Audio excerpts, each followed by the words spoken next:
By walking, you can immerse yourself in your surroundings. Look at the local flora and fauna. Watch as the buds on the trees turn to flowers and burst with life. Or you can walk by.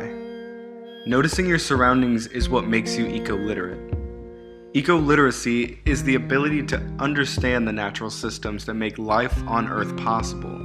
Further, eco-literacy is a way of thinking about the world in terms of its interdependent natural and human systems, including consideration of the consequences of human activities and interactions within the natural context. Take a step off the pavement and you'll soon see that there is more knowledge in nature than has ever been written. In cultures heavily dependent on their land for living, local traditional ecological knowledge has been collected and passed down from generation to generation at specific times and often in ceremonial ways.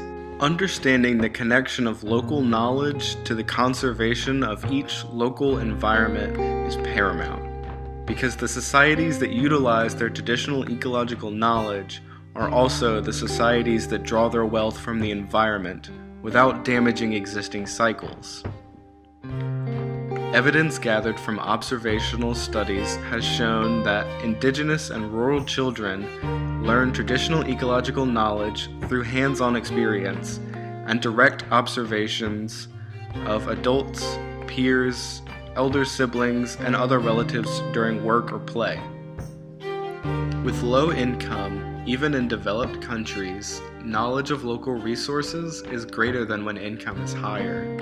This trend will be very harmful if it continues in the future, and those with the most resources are in a position to do the most damage to the environment. Research shows that some American children think nature is disgusting, and because of that opinion, nature is not perceived as important or worth saving to them. The average child spends just 30 minutes or less outside in direct contact with nature. The lack of nature experience is not surprising given that a large percent of the population fear wildlands, and they don't associate humans as part of nature. The University of South Carolina's campus, whose plantings favor non-native trees, shrubs, and flowers, is an example of how a hasty selection of plants based upon looks can affect the local environment. Trees are trees, right? If it grows here, what's the harm? Well, actually, local flora evolved and adapted to the region they inhabit, and non-native plants can be invasive and crowd out local or native plants. Next walk you take, look for a tree, or a bird, or a fallen leaf, and ask yourself if you know anything about it. What uses does it have? Is it poisonous or edible? Wouldn't that information be nice to know? Why don't you know that? Looking forward, we must take down the stigma of a disgusting or even separated nature.